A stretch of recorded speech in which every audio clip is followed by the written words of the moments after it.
प्रभु जी आपके चरणों में कोटि कोटि प्रणाम। मैं ममता शर्मा आपके चरणों में बार बार प्रणाम करती हूँ। खुश रहिए।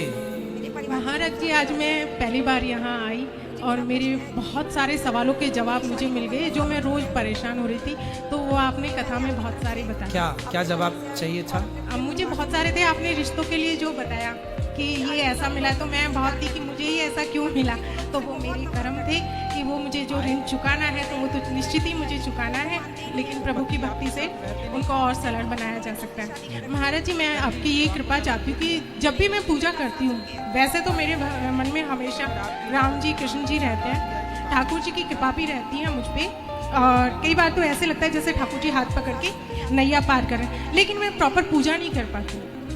प्रॉपर पूजा का मतलब क्या है? मंदिर में जो डेली रूटीन में जो पूजा वो मैं नहीं कर पाती महाराज जी, पता नहीं क्यों। वो पूजा नहीं है, वो करना चाहिए, मन की एकाग्रता के लिए है, औपचारिकता है। सच्ची पूजा क्या है, हमने कथा में खूब समझाया है जी, कि अपने कर्म को करते हुए ये मानना कि मैं नहीं कर रही हूँ या मैं नहीं कर रहा हूँ, सब भगवान कर रहे हैं।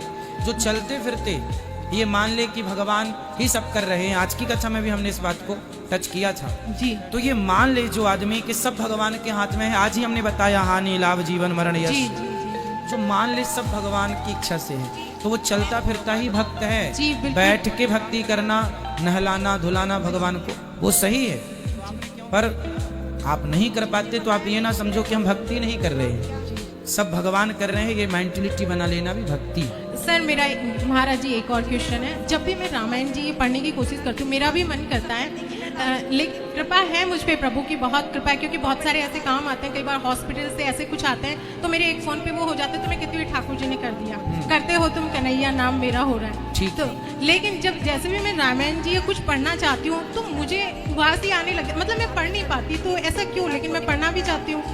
तो पढ़ लीजिए, पढ़ना जब उबासी आए तो आती रहे उबासी, पानी लेके बैठो बगल में, पानी पीती रहो। जी जी जी। कब तक आएगी ये? तो देखो, जब भी हम कोई शुभ काम करते हैं ना, तो हमारे भीतर जो पाप बैठा है, जो कलयुग समाया है, वह चाहता है कि हम कोई पुण्य ना करें, तो वो हमारे भीतर घुसा रहे। आप जो भी पुण्य करते हैं तो वह कलयुग या तो नींद के रूप में आ जाता है, उबासी के रूप में आ जाता है, आलस्य के रूप में आ जाता है, विवाद के रूप में खड़ा हो जाता है। जब भी आप कोई अच्छा कार्य करते हैं तभी व्यवधान क्यों आता है? क्योंकि अंदर का कलयुग, अंदर के पाप नहीं चाहते कि आप पुण्य करेंगे तो उन्हें निकलना पड़ेगा।